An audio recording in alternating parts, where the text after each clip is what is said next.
नमस्कार मित्रांनो,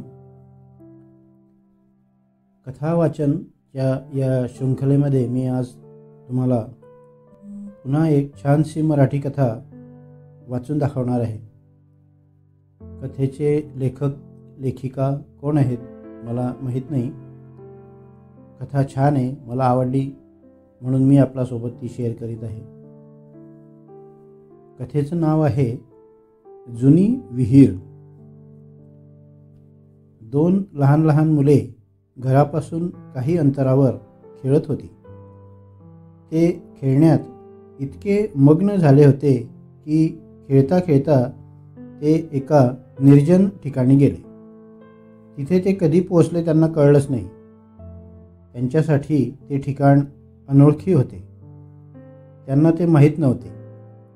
त्या ठिकाणी एक जुनी विहीर होती आणि खेळता खेळता त्या दोन मुलांपैकी एक मुलगा चुकून त्या विहिरीत पडला। वाचवा वाचवा त्याने ओरडण्यास किंचाळण्यास सुरुवात केली। दुसरा मुलगाही घाबरला आणि मदतीसाठी तो सुद्धा ओरडू लागला, परंतु त्या निर्जन ठिकाणी त्यांच्या मदतीसाठी कुणीही नव्हतं।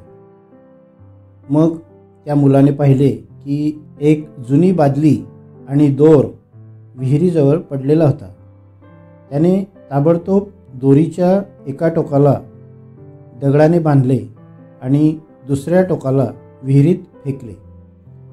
विहिरीत पडलेल्या मुलाने दोरी पकडली व बाहेरील मुलाने त्याच्या पूर्ण ताकदीने विहिरीत पडलेल्या मुलाला बाहेर काढले। अथक प्रयत्नानंतर त्याने त्याला वर खेचले आणि त्या मुलाचा जीव वाचवला। जेव्हा ते गावात आले आणि ही सर्व घटना त्यांनी गावात सांगितली, तेव्हा कोणीही त्यांच्यावर विश्वास ठेवला नाही। एक माणूस म्हणाला, तू एक पाण्याची बादली काढू शकत नाही त्या विहिरीतून, तू या मुलाला कसे बाहेर काढू शकतो? तू खोटे बोलत आहेस। मग तिथे उपस्थित एक वयस्कर व्यक्ती म्हणाला की तिथे दुसरा मार्ग नव्हता, पर्याय नव्हता आणि तुम्ही हे करू शकत नाही असे म्हणायला तिथे कोणीच नव्हते, म्हणून तो त्या मुलाला विहिरीतून बाहेर काढू शकला व त्याचे प्राण वाचवू शकला। मित्रांनो, आपल्या आयुष्याचे सुद्धा असेच असते। जर तुम्हाला आयुष्यात यश हवे असेल तर तुम्ही हे करू शकत नाही असे म्हणणाऱ्या लोकांना मानणे सोडून द्या, त्यांच्याकडे दुर्लक्ष करा व कठीण परिस्थितीत सुद्धा खूप मनापासून प्रयत्न करून यश प्राप्त करा।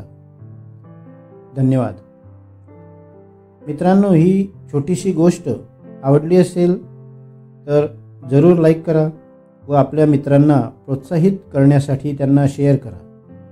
तसेच चॅनलला सबस्क्राईब करा ही विनंती। नमस्कार।